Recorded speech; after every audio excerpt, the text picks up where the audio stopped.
Hi guys! So, nandito na tayo sa Saigon Botanical Zoo. Tama ba yung sinasabi kong Botanical Zoo? Trailer of sailoring. Trailer of sailoring. Ain't got no cigarettes, but trailer of sailoring.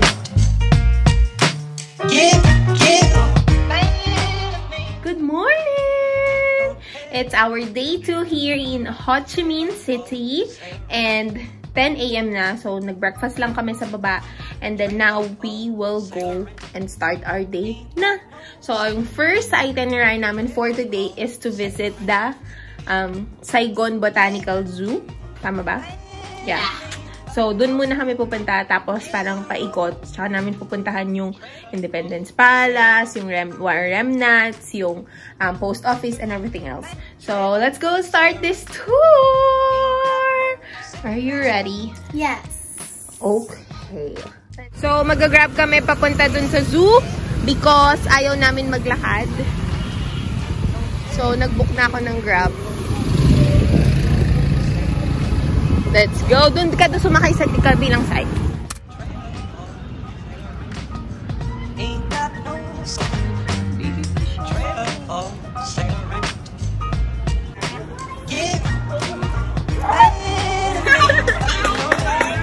It's so big. Look at the head.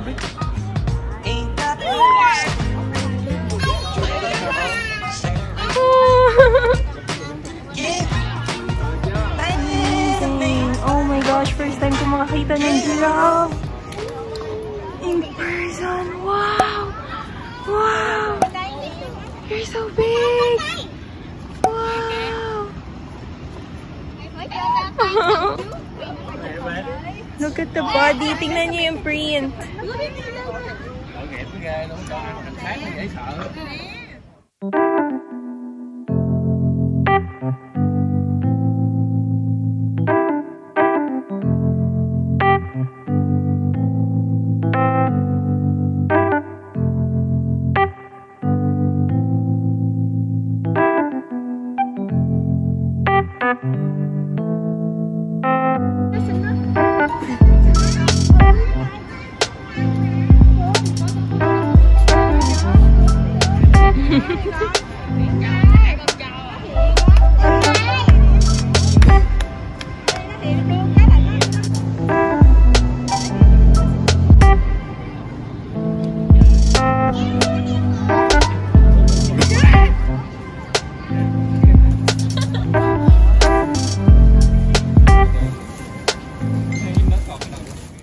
So, nandito na tayo sa Saigon Botanical Garden and Zoo.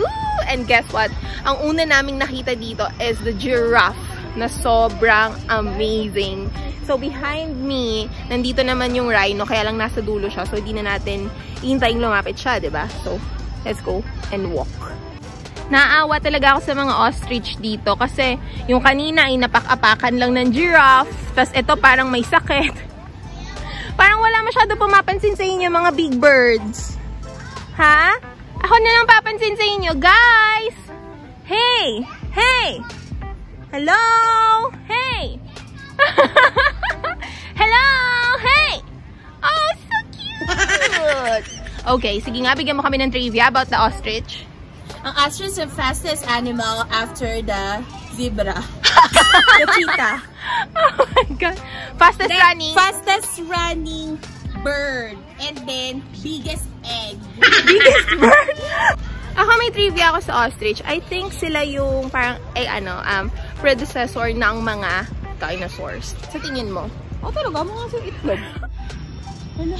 Chipit-chipit ako dyan sa ilalim. What? Mga pangya? Papakainin na. Ayun. Si Mr. Egg Lover. Makain na siya ng mga iwi. Okay, nahanap ko na yung mga panibagong lahi ng mga dinosaur. Tingnan nyo.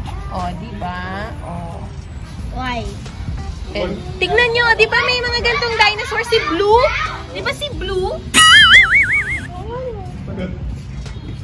Okay, may nagmumukbang na doon. Solo niya lahat. Diba? So cutie. Ayan pala ang pagkain ng mga cobra. Asan yung cobra dito? Nasa kulungan. Ito oh. Ayan yung cobra. Nikita. Không. Nó từ đó.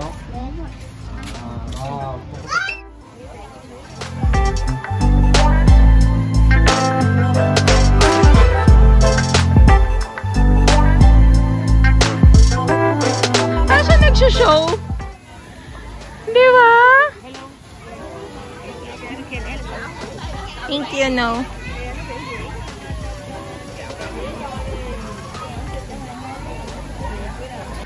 Oh, ano naman ang trivia mo sa mga elephants? Sila ang pinaka-largest stone. Manay.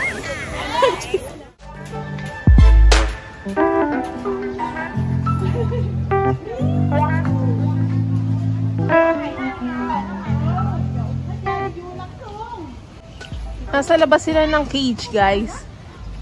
Ayan yung cage. Nasa labas yung mga monkey. Ito, oh, tingnan nyo. Oh, shit! Oh my gosh, nakita nyo yun, tumalon?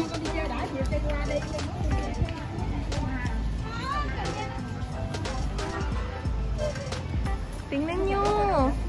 Oh no! The small one!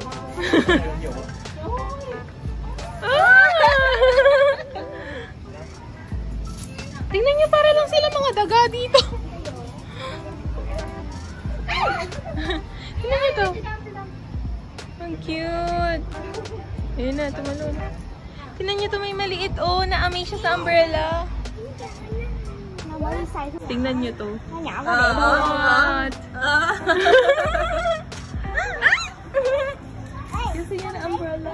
Yes! Na-amaze siya. Oh, it's so cute.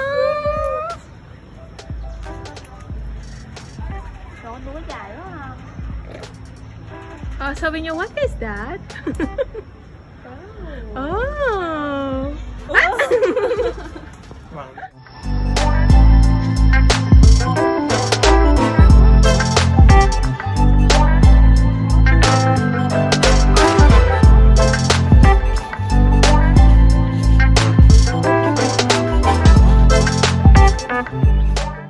Nakakatuwa naman yung zoo dito. Meron din silang pa-amusement park. May mga rides.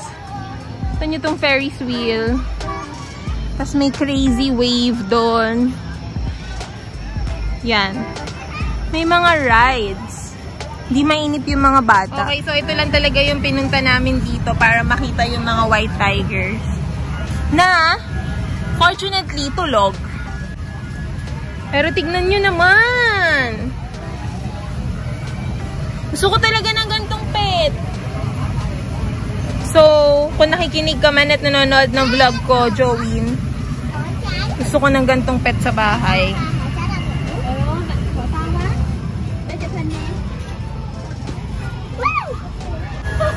Wala nang tao. Gising na sila. Oh no! Lion, is that you? Is that you, Lion? Lion baby!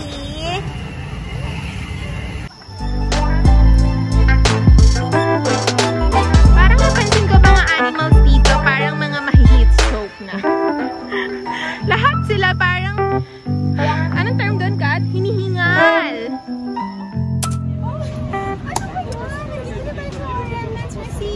Tingnan nyo, ang nasa likuran natin ay ang mga ginamit nung Vietnamese War. So, tingnan nyo to.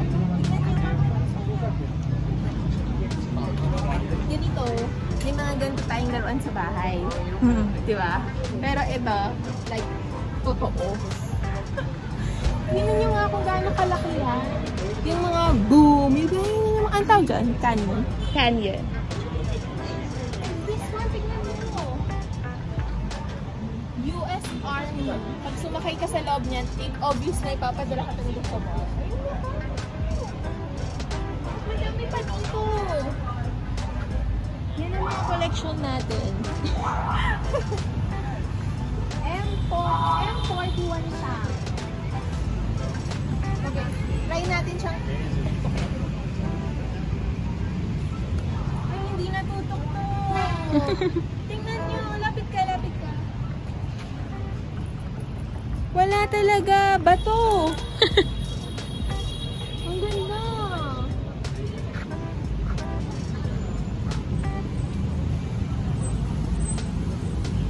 Wow. Ang galing. Ang galing naman. Parang, sige, try mo, Kat. Sige. Try mo. Try mo, Kat. Oh. Oh, diba? Basta mababaril. Hindi mo siya mababaril. Amazing. So, ito yung ginamit noong panahon ng gera. Okay. Saan gagamitin to? Sa normal lang na araw-araw. Uy, baka mo lang init. Okay, so, let's go inside na. Kasi marami pa talaga yung nasa itinerary natin. So, let's go! Ito yung mga mask na ginamit nila, gas mask, nung nagsispray sila ng orange na toxic chemicals dito sa South Vietnam. Guys, meron akong pinagbabasahan doon kanina hanggang sa naglapitan na lahat ng Western. So, lahat sila matatangkad na. Ang yayaba. Porque matatangkad sila. Umalis tuloy ako doon. Magkakasing height sila doon. Feeling na mag-Greek gods. Bumili siya ng buko. Tingnan nyo. Nasa, gilid lang ng kalsada. Pwede ka bumili ng fresh na buko. Na malamig. Like, literal na nilalako lang nila sa kalsada. Ayan yung Independence Palace. So, pumunta na tayo.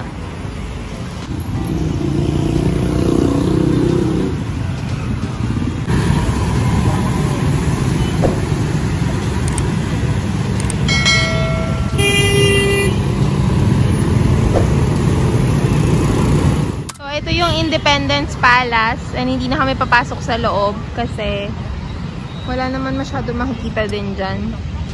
Punta na kami sa Notre Dame then Post Office kasi pupunta pa kami sa cafe apartment. So, ganito siya. Doon lang yung Notre Dame tas Post Office. And sobrang init. Sabi 100% rain. Pero mainit siya. Super init. So, let's go na, Kate. Kita niyo yung mga guards. This is the Central Post Office. And pag tinignan nyo yung architecture niya, French colonial talaga siya. Diba? Tingnan nyo.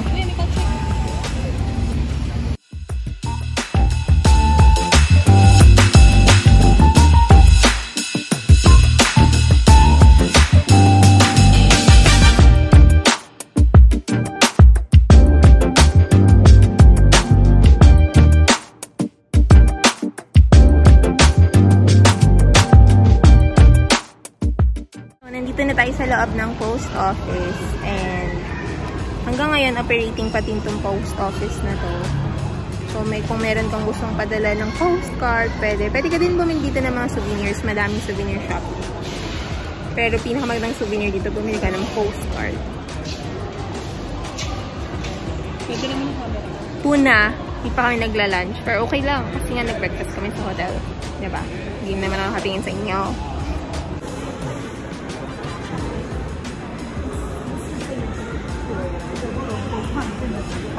So, let's buy this too.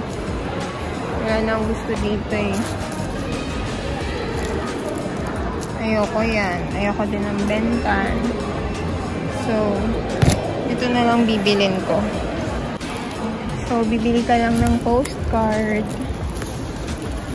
And then, for example, ito. Gusto mong padala sa bahay. Papa-stamp mo siya, tapos ipapa-mail. Meron ako nakita dito sa Lakot. Tapos meron din yung lahat ng attraction dito sa Ho Chi Minh. Naman tayo sa Book Street. Diba? Di kami kumakain pa rin talaga pero tuloy-tuloy lang ang pagpasyal. Pumunta ako dito, sarado to. Pero nalaman kong Book Street siya kasi may isang bukas. Tapos ngayon, bukas lahat. Tingnan yan.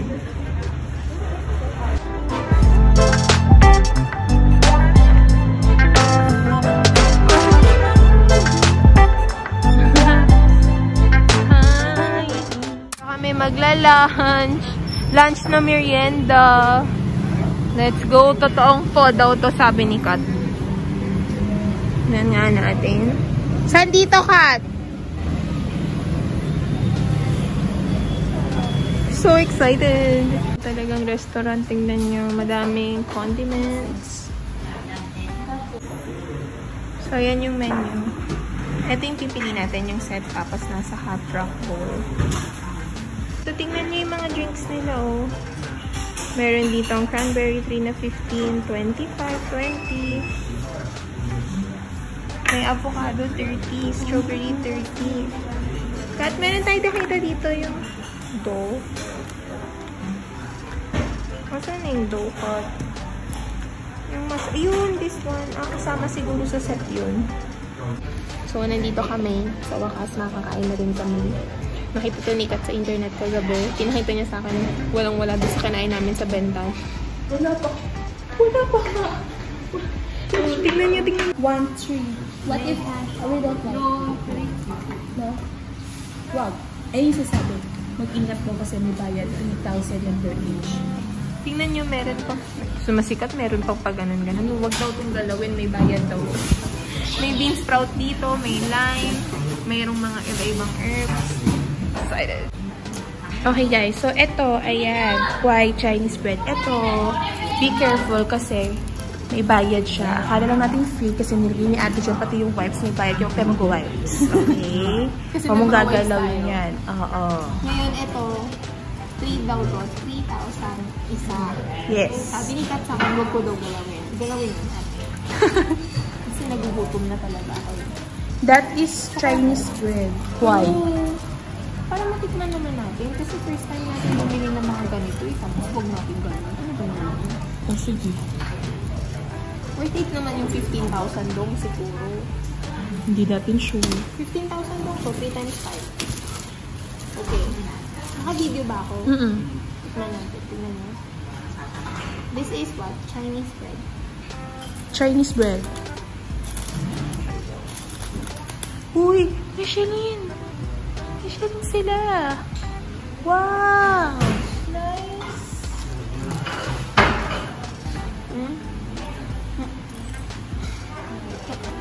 Ang braces mo, matatanggal. Aha, matigas? So, dapat sa sauce mo sa noodles.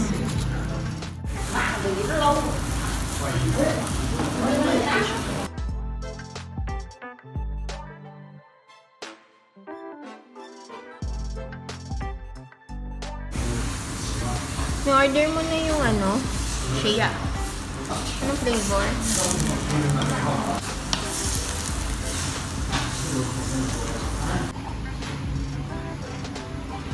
Uy, grabe. Tikman na natin. Tikman ko muna ng walang nilalagay na kahit ano sa sauce. Para malasahan ko talaga yung beef ko.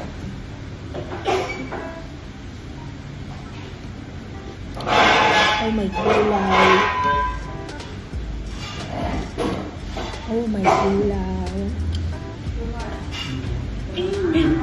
Where is the chopstick? Gusto niyo makita yung kay Kat?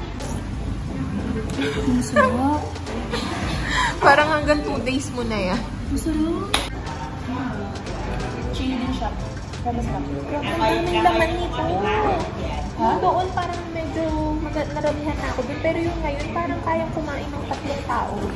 Sa laman na. 500 pesos. Yung laman na, laman. So, presyo nito Ichiran.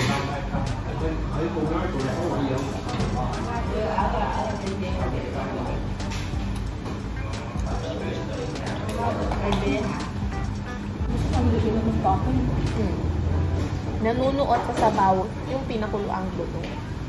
Oy, okay, alam ko na. So, ang ramen ng Japan, Ichiran for me. Ang pho ng Vietnam is Pho Vietnam.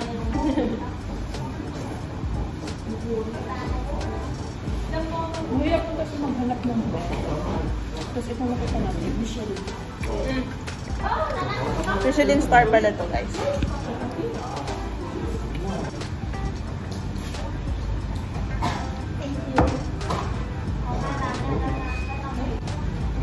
Kaya yung wipes nila dito nakaplato kasi may bayad siya. Tapos magaling sila dito mambudol kasi lalagay nila sa mesa mo.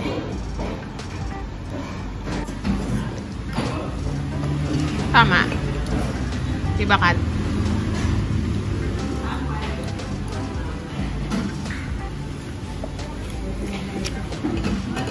Dito ulit tayo sa GS25 at bibili lang tayo ng kape. At ito, sobrang naka-curious ako kung ano ba to. Bumili ulit ako ng kape swap.